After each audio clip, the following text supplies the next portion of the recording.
Hola amigos de República Dominicana, mi nombre es Luis Torre. Antes que nada quiero ofrecerles una disculpa por no estar esta mañana con ustedes de forma presencial, pero desafortunadamente me enfermé de COVID por segunda vez y eso pues me impide estar ahí con ustedes. No obstante, la tecnología no hay duda de que acorta las distancias y bueno, en esta ocasión agradeciendo a todo el comité organizador, quiero tocar un tema importante que es la actualización en las pruebas de función pulmonar. Las pruebas de función pulmonar han evolucionado favorablemente en los últimos años. Tenemos cambios en los estándares de realización de las pruebas, de espirometría, de difusión de monóxido de carbono, de oscilometría, de feno. Son cambios, no, digamos, bastante significativos. Lo más importante también es que tenemos cambios en la interpretación, en las estrategias de interpretación de todas las PFRs. Tenemos cambios en la nomenclatura de los patrones funcionales y tenemos nuevos hallazgos en diversas patologías. Pues es imposible que yo pueda tocar todos estos temas en esta presentación de 20 minutos, pero bueno, trataré de hacer mi mejor esfuerzo en tocar dos aspectos que son los que considero más importantes, que son los cambios en la interpretación de todas las PFRs y cambios en la nomenclatura de los patrones funcionales. La diapositiva previa decía que cuáles van a ser las implicaciones de estas modificaciones, de estos cambios en la investigación, y esto es porque muchos de estos cambios actuales pues va a hacer que la comparación con estudios previos de investigación se haga compleja y poco a poco iré exponiendo mis puntos de vista. Miren, este es el documento que se publicó muy recientemente acerca de las nuevas estrategias de interpretación que lo publica en conjunto la Sociedad Respiratoria Europea y la Sociedad Americana del Tórax, como ya es de manera acostumbrada. La doctora Sanja Stanojevic encabezó este grupo, que están personas de gran estatura en la fisiología respiratoria a nivel mundial, y bueno, tiene algunos aspectos que vamos a comentar. Las novedades más importantes, bueno, o de las más importantes es que las PFRs nos subrayan la importancia de decir que las PFRs sirven para clasificar desde el punto de vista funcional a los individuos. No funcionan, no sirven, no debemos establecer diagnósticos clínicos con las PFRs, son una herramienta de diagnóstico nada más. Nos señalan y nos hacen hincapié también en la incertidumbre que hay en cifras de pruebas de PFRs cercanas al límite inferior normal. Es decir, hay incertidumbre, como ya lo sabíamos, en la interpretación cuando los valores están cercanos al límite inferior normal. Y un aspecto también importante es que nos señalan que esta estrategia de interpretación que vamos a mencionar toma en cuenta las ecuaciones de Glee, las ecuaciones de referencia de Glee, tanto para espirometría, para volúmenes, como para DLCO. Es decir, Glee es la iniciativa global para la función pulmonar y se han publicado ecuaciones de referencia que incluye a un enorme grupo de sujetos sanos en todo el mundo, y son ecuaciones muy robustas y son las que se proponen en este documento. Ahora, los cambios propuestos en este documento se resumen o recogen la información más relevante de 11.000 manuscritos que se han publicado en los últimos años. Uno de los primeros cambios que hay que señalar es en espirometría. Miren, por muchos años estuvimos diciendo en los cursos de espirometría que la prueba del broncodilatador la teníamos que hacer de la siguiente manera. El valor obtenido post broncodilatador, por ejemplo, en el caso de FEB1 o de FBC, el valor obtenido post broncodilatador se comparaba con el valor pre-broncodilatador, es decir, se obtenía una diferencia, lo que había cambiado la función pulmonar antes y después del broncodilatador, y esa diferencia la dividíamos entre el valor obtenido antes del broncodilatador. Es decir, la referencia era el valor pre-broncodilatador. De esa manera podíamos saber el cambio, cuánto representaba del valor basal. y de ahí salía el famoso 12%. Ahora resulta que la referencia en este nuevo documento se postula o se propone que sea el predicho, es decir, cuánto es lo que cambia la función respiratoria, el post menos el pre broncodilatador, en relación al predicho. Este es un cambio muy importante en la evaluación, en la estrategia de interpretación. Ya no se toma el valor pre-broncodilatador. Antes era el post menos el pre entre el pre. Ahora es el post menos el pre entre el predicho, no entre el pre-broncodilatador. Y vamos a decir que la prueba broncodilatadora es positiva cuando este número es mayor al 10%. ¿Sí? Entonces, cuidado, ahora así se va a hacer, así se va a llamar como una prueba broncodilatador positiva cuando por muchos años, muchos años, se hizo a través del 12% con respecto al valor basal. Este cambio va a tener sin duda alguna implicaciones en los manuscritos porque ahora va a haber que repetir muchos estudios que no, o hacer nuevos estudios que no son necesariamente comparables a lo que se tenía antes, ¿no? Bueno, otro aspecto importante de la estrategia de interpretación vigente es que la gravedad, la magnitud de una anormalidad respiratoria desde el punto de vista espirométrico o funcional de cualquier prueba, la vamos a hacer en relación al score Z o a la puntuación Z, mejor dicho. La puntuación Z, ahorita les voy a explicar de qué se trata, pero vamos a tener que dejar atrás aquella vieja clasificación que proponía ATS en que las anormalidades eran leves, eran moderadas, eran moderadamente graves, graves o muy graves, y vamos a dejar ahora esto en leve, moderado o grave de acuerdo al número de desviaciones estándar que se aleja un sujeto de su media. Y por último, decirles que estos cambios que se proponen en el documento que les presenté es también en relación al análisis longitudinal de la función respiratoria. Por muchos años estuvimos diciendo que la función respiratoria disminuía entre 25 y 30 ml por año y ahora resulta que esto lo vamos a tener que hacer midiendo el FEB1Q.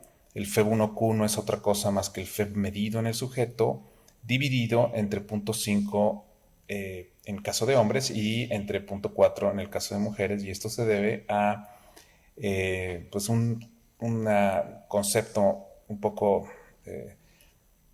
difícil de entender, y es que me refiero difícil por darle un sentido biológico, no difícil que sea matemáticamente difícil, sino que 0.4 y 0.5 es la percentila número 1 en supervivencia, es decir, se necesita como mínimo 0.4 litros de FEB1 en una mujer y 0.5 litros de FEB1 en un hombre para sobrevivir, de tal suerte que entonces se está dividiendo el valor medido entre lo mínimo que se necesitaría para conservar la vida. Entonces, es un valor un poco arbitrario. Cuando este valor se acerca a 1, es más grave, o sea, el sujeto se encuentra en peores condiciones y entonces a lo largo del año o de los años vamos a tener que estar comparando cómo se comporta el FEB1Q a lo largo de un año con respecto al que sigue y al que sigue. Mientras más se vaya acercando a 1, el sujeto está en peores condiciones. No se sabe o no está definido cuál es la diferencia mínima clínicamente significativa. Ahora, este asunto de la normalidad o a qué llamarle que algo es normal, pues sí es algo, digamos, muy importante, porque la normalidad tiene una connotación quizá hasta filosófica. En medicina, en biología, en ciencias, pues nos basamos en las matemáticas. En esta diapositiva les muestro una nube de puntos en donde podemos obtener un valor, una mediana, que sería el valor predicho, que es la percentila 50, o podríamos obtener también una ecuación que representa al límite inferior normal, que es la percentila número 5. Tal manera que esta percentila número 5 es importante porque a partir de ahí para abajo se dice que alguien se encuentra matemáticamente fuera de un rango de referencia.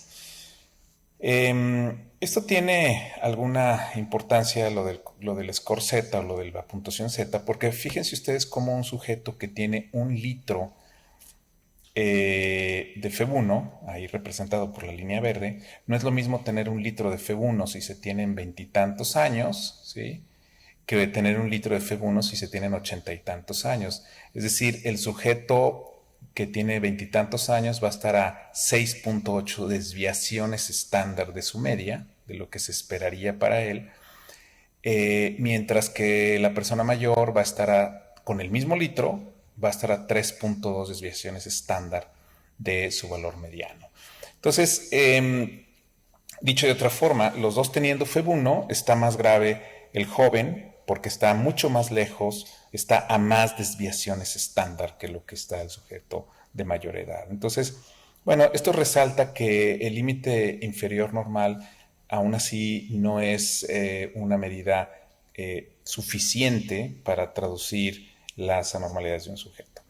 Entonces, por eso se propone el score Z o la puntuación Z, en donde nos basamos en una curva de distribución simétrica, en donde entre lo que sucede entre 1.64 desviaciones estándar para abajo y para arriba, vamos a decir que es un área verde, es un área, digamos que es normal, matemáticamente hablando, y entonces nosotros podemos decir que cuando un sujeto cae entre 1.65 desviaciones estándar y 2.5 desviaciones estándar, pues entonces su anormalidad es leve, entre 2.51 y 4 es una anormalidad moderada o más allá de 4 desviaciones estándar es una anormalidad grave. Aquí lo podemos ver en estos puntos. Ese sería un individuo con una disminución de su función. Imaginemos que es FEB1, con una disminución leve, moderada o grave. Mientras más se aleje lo que se obtiene de un sujeto dado, mientras más se aleje del cero, ¿sí? Es más grave. Y de esta manera se está estandarizando la gravedad a la propia desviación estándar de la población observada. Entonces, en ese sentido, parece que es un cambio importante, es un cambio que nos propone esta estrategia de interpretación, un cambio que parece bastante sensato y conveniente. Y como ustedes me conocen, o muchos de ustedes me conocen, que soy bastante obsesionado con la historia, recuerden que esta propuesta de evaluación de normalidad, de lo que es ser normal, lo propuso el señor Johann Gauss, en el siglo XIX. Perdón, en el siglo XVIII. Entonces vean ustedes cómo esto pues ya tiene muchísimo tiempo, y ahora lo estamos retomando para que en función pulmonar podamos decir lo que es fuera de la normalidad y el grado de anormalidad que estamos viendo. Miren, la propuesta que nos dan ahora en espirometría, estoy hablando de espirometría, también se va complicando un poco. Por muchos años, en verde, estuvimos diciendo, estuvimos enseñando, estuvimos transmitiendo el conocimiento de que había 3 patrones espirométricos y que nada más podíamos diagnosticar 3 cosas. Lo que está en verde. Decíamos que había un patrón normal, que había un patrón sugerente de restricción o que había un patrón obstructivo. Y ese algoritmo de interpretación de espirometría nos ha servido por muchísimos años. Todos los algoritmos son imperfectos. Por supuesto que todos los algoritmos son imperfectos. No obstante, con este algoritmo que utilizamos hasta ahora, podíamos clasificar de manera correcta a la inmensa mayoría de los pacientes. Y estoy hablando, digo, de los pacientes y de los sujetos en general. Estoy hablando por ahí del 93%. Es decir, solamente iba a haber unos 6, 7 sujetos de 100 que no iban a poder encasillarse correctamente con el algoritmo que usábamos para decir si se era normal, si se era restrictivo o si se era obstructivo. Ahora, retomando lo que ya se hacía desde antes, y reviviéndolo, en vez de simplificar un poco la historia, la complicamos, o se complica ahora porque volvemos a retomar el aspecto de la anormalidad o del trastorno mixto, ¿sí? O del patrón mixto. Ese patrón mixto, yo y bueno, el grupo en el que yo me formé, siempre estuvimos en contra del patrón mixto porque el patrón mixto no era otra cosa más que la inmensa mayoría de esos pacientes tenían un componente restrictivo que era ficticio, era una pseudo restricción en realidad. Ahora se vuelve a tomar esto del patrón mixto y desde mi punto de vista complica un poco la historia y ahorita voy a decirles por qué. Ahora, este algoritmo, si nos vamos a la cuestión muy puritana, pues también van brincando otros aspectos que se han ido estudiando en los últimos años, y uno de ellos es el patrón disanáptico, palabra que la doctora Laura Gochicoa, que es compañera y amiga mía, me corrigió 1000 veces. Ese patrón funcional disanáptico o de disanapsis es una anormalidad espirométrica donde el sujeto tiene un patrón que parece obstructivo, es decir, tiene un cociente F1-FBC disminuido, entonces uno diría que está obstruido. Sin embargo, la FBC y el FEB1 están por arriba de la quinta percentila. Es decir, FEB1 normal con FBC normal con un cociente, en teoría, obstruido. Eso es un patrón funcional disanáptico. Y eso se da en adolescentes fundamentalmente porque hay un crecimiento no concomitante, es decir, un crecimiento asimétrico entre el tejido pulmonar, que crece más rápido, es decir, aumenta más el volumen que lo que aumenta el calibre de los bronquios. Entonces eso da un vaciamiento pulmonar, entre comillas, lento, aunque en realidad la cantidad de aire que se está movilizando y la cantidad de aire desplazado está bien. Entonces es un patrón visto en el crecimiento y al que se le ha llamado un patrón disanáptico. Lo puse aquí en esta flecha. Otras cosas que podemos ver en la interpretación de la espirometría es el patrón famoso mixto que ya les decía yo. Y ese patrón mixto a mí me genera mucho problema porque no es otra cosa. El patrón mixto clásico o de lo que se hace referencia en el patrón mixto es un proceso obstructivo, de lo cual podemos estar seguros de que hay un vaciamiento pulmonar lento, pero que concomitantemente hay una disminución de la FBC. En la propuesta anterior, si el sujeto estaba obstruido, ya no hacíamos referencia a la FBC, ya no íbamos a revisar la FBC. Ahora, si vamos a revisar la FBC, nos vamos a encontrar que algunos sujetos están obstruidos con FBC baja y entonces brinca este patrón mixto. Pero ¿cuál es el problema de eso? Bueno, que en realidad, si le pusiéramos broncodilatador a esos patrones mixtos, veríamos que a muchos sujetos se les quita la restricción. Es decir, se les quita el famoso componente restrictivo que es la disminución de la FBC. Dicho de otra manera, al ponerles el broncodilatador, se normaliza la FBC. Quiere decir que no eran mixtos, todo era obstruido. Y esto sucede porque son individuos que atrapan aire, entonces hacen una disminución relativa de la FBC, pero esta disminución de la FBC es relativa. ¿Por qué? Porque hacen un gran volumen residual, es decir, hacen un gran atrapamiento de aire. Y esto permite que equivocadamente se cataloguen como mixtos. Muy pocos de los catalogados como mixtos van a permanecer como mixtos si les pusiéramos un broncodilatador rutinariamente. Bueno, y para complicar un poco más la historia, entramos a este aspecto en este cuadrito que está de posible restricción o un patrón no específico, que es lo contrario del patrón disanáptico.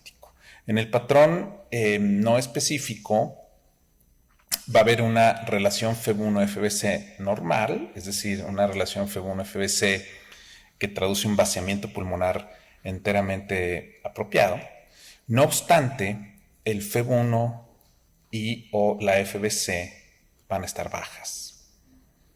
Es decir, si nada más la FBC estuviera baja, pues diríamos que existe un patrón sugerente de restricción. Pero si está bajo el FEB1 y la FBC, Entonces se habla de un patrón espirométrico no específico. Y esto otra vez complica la historia, porque mientras más términos poco contundentes, mientras más términos inespecíficos metamos en los algoritmos de interpretación, peor problema le vamos a dar a los clínicos, a quienes hacemos clínica. Porque entonces imagínense que la espirometría va a ser interpretada como patrón funcional no específico. Pues gracias, o sea, no dice nada. Y entonces el clínico se va a quedar con las mismas y creo yo que eso va a desestimar o disminuir el estímulo de los clínicos para pedir PFRs. Pero bueno, este patrón que también se le ha conocido, se le ha llamado patrón PRISM, ese patrón PRISM no es otra cosa más que una espirometría anormal con un radio F1-FBC preservado o una relación F1-FBC preservada. Por eso se llama PRISM, aunque este término PRISM se utiliza para sujetos que han sido fumadores o que fuman actualmente.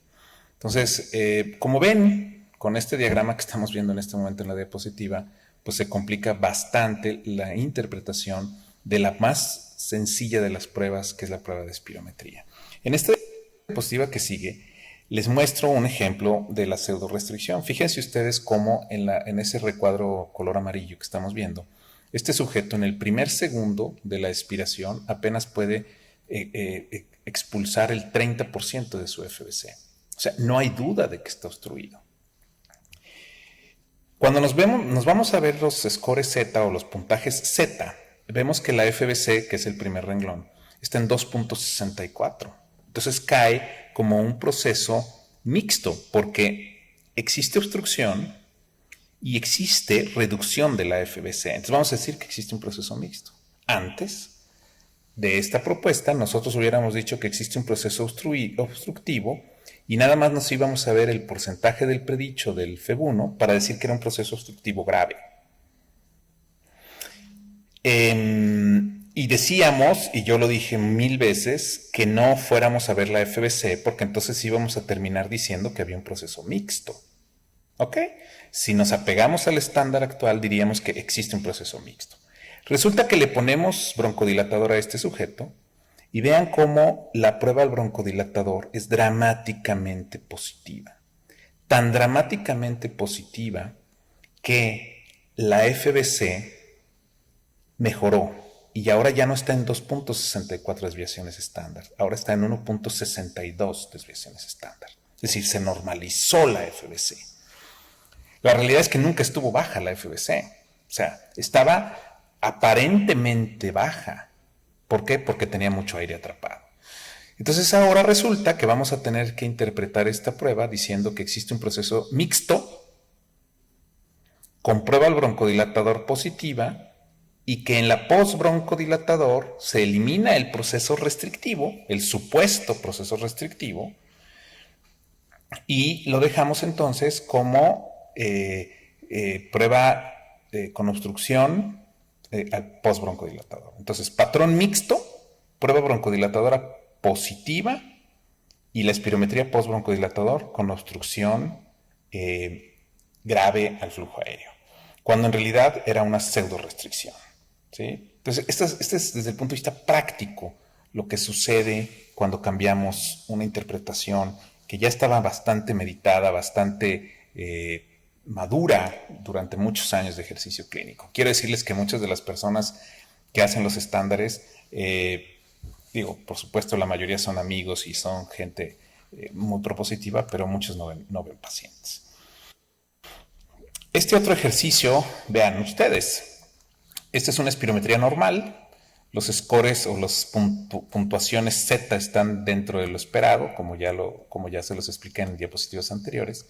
Pero vean, podríamos entonces decir que esta espirometría basal es una espirometría normal, le ponemos broncodilatador y, digamos, por supuesto que permanece normal, pero la prueba al broncodilatador es positiva.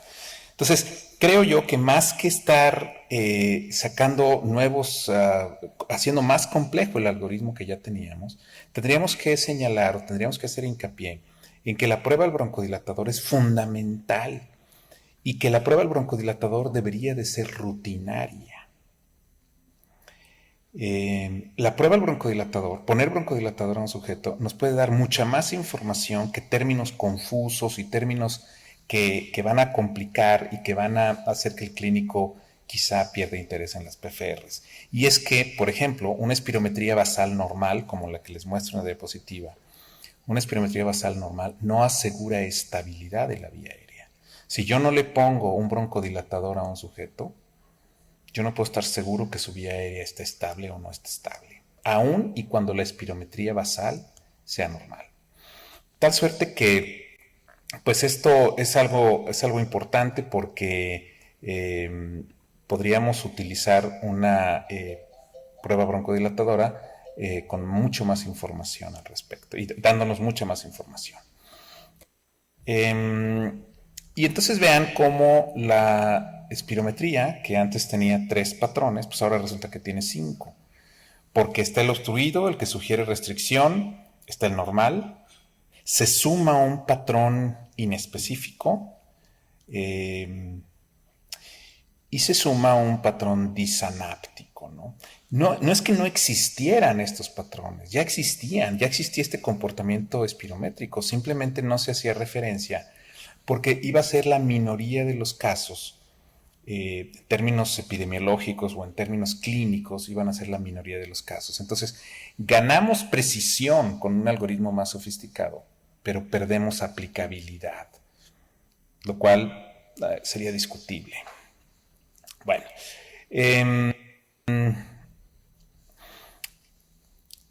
nosotros hace algunos años, la doctora Gochico y yo, nos dimos a la tarea de proponer este algoritmo con la asesoría del doctor Paul Enright. El maestro Enright, él claro, con muchos otros fisiólogos respiratorios, se dieron a la tarea de publicar los estándares del 2005 y desde el 2000, y desde 1994. Con la asesoría de él, con su ayuda, nos permitimos proponer este algoritmo hace ya algunos años, en donde a partir de la espirometría podíamos identificar estas dos ramas y si hacemos una prueba de difusión de monóxido de carbono, podíamos clasificar correctamente a la mayoría de los sujetos en alguno de estos brazos. Señalando aquella importancia que le dábamos a tener una prueba de mecánica y una prueba de intercambio gaseoso. Porque decíamos que si teníamos una espirometría y una prueba de DLCO, podíamos tener un panorama muy amplio de la fisiología y poder clasificar a nuestros pacientes. Y esto lo hicimos o se hizo pensando en la poca disponibilidad de muchos lugares de tener una pletismografía. Entonces aquí este algoritmo está basado únicamente en espirometría y en la prueba de DLCO. Nos parecía mucho más práctico. Otra cosa que cambió en esta última estrategia de interpretación es que la función pulmonar a lo largo de los años, ya les decía yo que habíamos o que considerábamos que se perdían 25 a 30 mililitros por año. Y sabíamos que los pacientes con GOLD2 eran los que más rápido perdían función respiratoria, es decir, la inclinación de la pendiente, o sea, la pendiente de esta curva era mayor en los individuos que tenían GOLD2, que llegaba a ser hasta de 80 ml por año, y ahora esto lo vamos a tener que sustituir por el famoso FEV1Q. El FEV1Q es el ajuste del valor medido de FEV1 dividido, como ya les decía, entre 0.5 en hombres y 0.4 en mujeres. Y de esta manera vamos a ver que conforme pasan los años, mientras más se acerca a 1, más deterioro está teniendo nuestro sujeto. Entonces, así vamos a tener que hacer la interpretación o el seguimiento longitudinal. Imagínense esto en el ámbito de la medicina ocupacional, pues también plantea graves, no graves, sino gigantescos retos. Por muchos años también se hicieron estudios epidemiológicos de grandes cortes de sujetos y entonces con las mediciones usuales del cambio longitudinal de la función respiratoria se pudo establecer cómo es el crecimiento de la función respiratoria en niños a término, contrario a la función respiratoria en niños nacidos de manera pretérmino y cómo unos llegaban a un máximo de función respiratoria, mientras estos otros niños pretérmino llegaban a un pico menor de función respiratoria, y cómo a partir de ahí venía una disminución de la función respiratoria que podía estar o no acelerada por la presencia de tabaquismo en unos y en otros, ¿no? Entonces, esta gráfica que me parece sensacional y es una versión muy optimizada de lo que publicara Fletcher y Peto en 1977, pues nos da una idea mucho mejor de lo que está pasando con la función respiratoria. Esto se reacomodó en esta gráfica, y entonces vemos cómo va a haber sujetos catalogados como EPOC, que son sujetos que llegaron a un máximo de función respiratoria, pero tuvieron una disminución muy pronunciada de función respiratoria por fumar, y están otros que muchas veces sin fumar pierden función respiratoria y entran dentro de la definición de POC, y nos permite identificar fenotipos de comportamiento funcional respiratorio, ¿no? Entonces esto me parece importantísimo, porque esto lo hicimos con la manera habitual de medir la función respiratoria. Ahora, el algoritmo de volúmenes pulmonares, básicamente nos basábamos en el algoritmo anterior y decíamos que había o restricción o no restricción. También decíamos que había sobredistensión pulmonar si la TLC estaba incrementada, o si había atrapamiento aéreo cuando el RB estaba incrementado, o los dos, ¿no? Había atrapamiento y sobredistensión o hiperinflación. También decíamos que la restricción podía ser con RB concordante o con RB discordante, es decir, individuos que tenían una TLC reducida en donde también el RB estaba reducido, o individuos que tenían TLC baja con un RB normal o incluso elevado, como sucede en las enfermedades que generan debilidad muscular. Bueno, pues ahora resulta que este esquema queda atrás y nos pasamos a este esquema, bastante más complejo incluso en la nomenclatura, porque entonces ahora hablamos de restricciones simples, hablamos de restricciones complejas, ¿sí? No es otra cosa, la restricción simple no es otra cosa más que la restricción, la TLC baja, que es concomitantemente baja con el volumen residual. Y la compleja es aquella en donde la TLC es baja con el RB normal o elevado.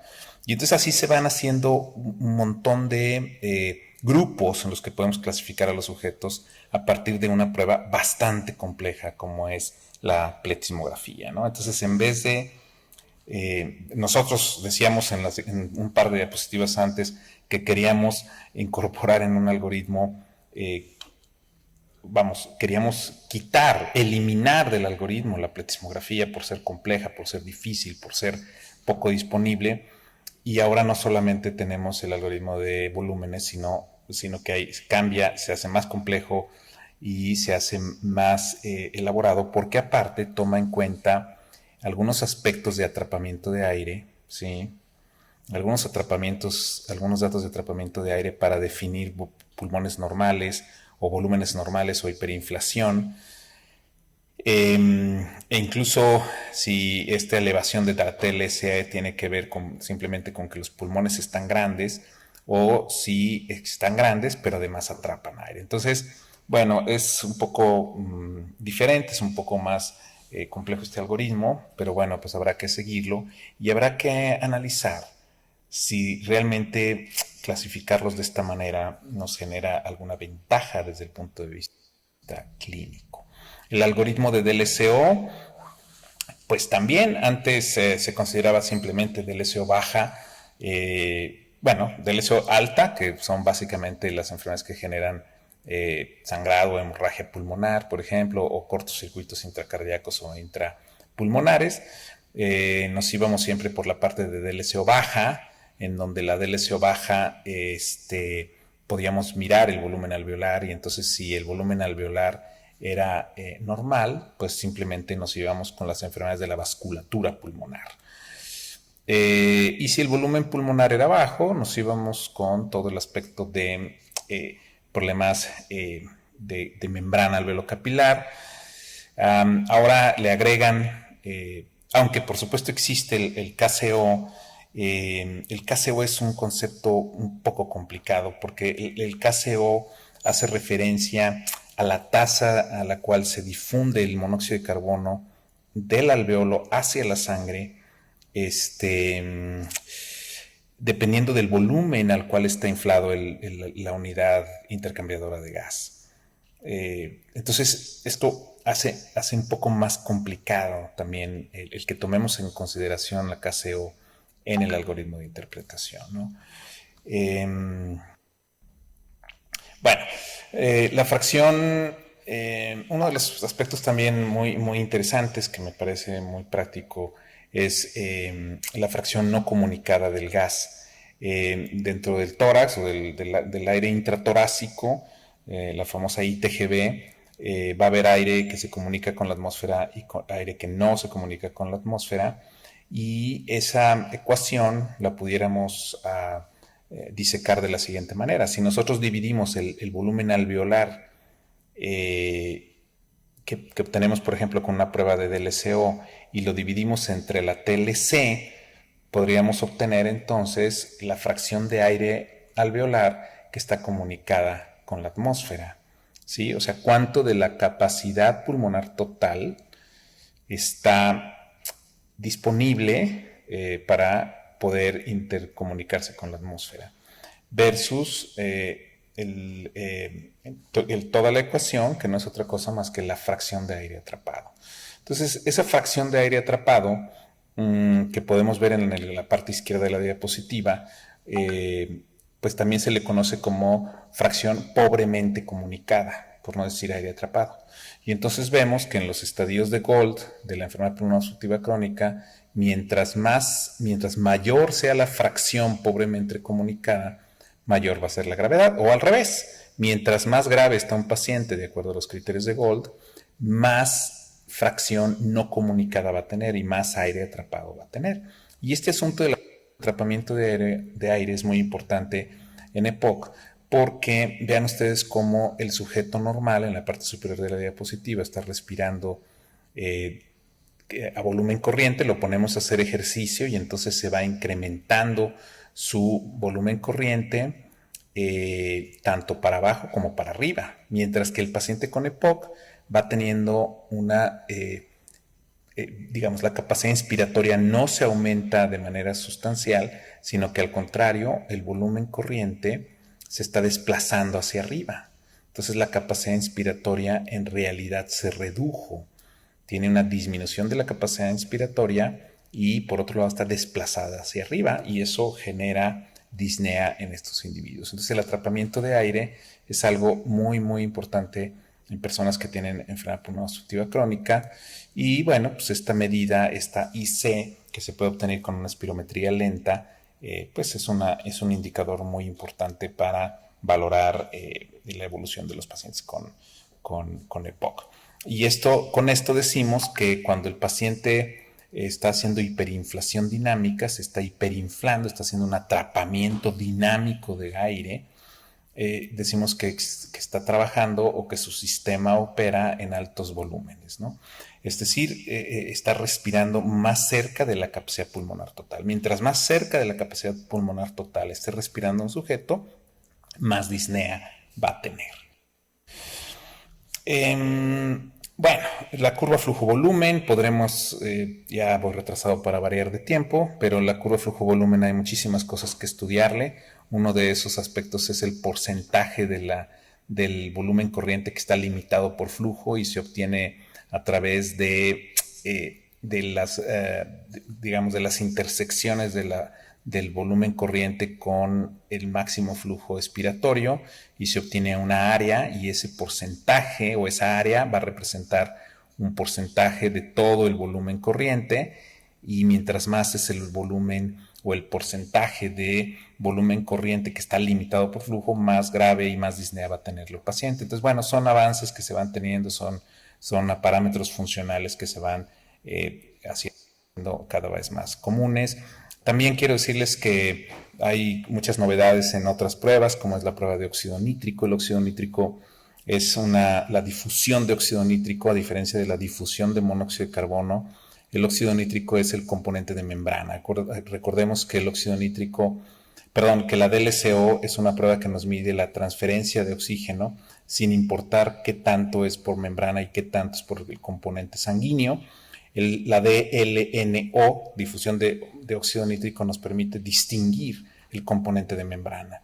De tal suerte que en este trabajo de Vito Brusasco y colaboradores, se estudiaron a 94 pacientes hospitalizados que tuvieron neumonía por COVID, y algo muy importante es que la DLNO fue anormal en 57 sujetos y estuvo reducida, y la DLCO estuvo reducida solamente en 20% de ellos. Esto significa que hay individuos, si nosotros hacemos DLCO y DLNO, hay individuos que van a coincidir, es decir, tienen normal la DLNO y la DLCO, que es este cuadrante. Va a haber individuos que, digamos, concordantemente tienen baja la DLCO y la DLNO. Pero vean ustedes cómo hay un porcentaje, hay un grupo de pacientes muy sustancial de esta muestra que van a tener una DLCO normal, es decir, vamos a decir que no hay problema de intercambio de gases, pero cuando analizamos la DLNO, sí se salen de ese rango de referencia en score Z. Entonces, estos sujetos que están aquí tienen DLCO normal, es decir, no identificamos el problema, pero sí que está disminuida la DLNO. Vean, está mucho más abajo de 1.64 desviaciones estándar. Tal suerte que estos sujetos son los que les hacemos Spiro, les hacemos DLCO y están normales, y los pacientes siguen diciendo que se cansan mucho. Pues sí, si le hiciéramos DLNO veríamos que muchos de estos pacientes siguen teniendo problemas de difusión en el componente de membrana.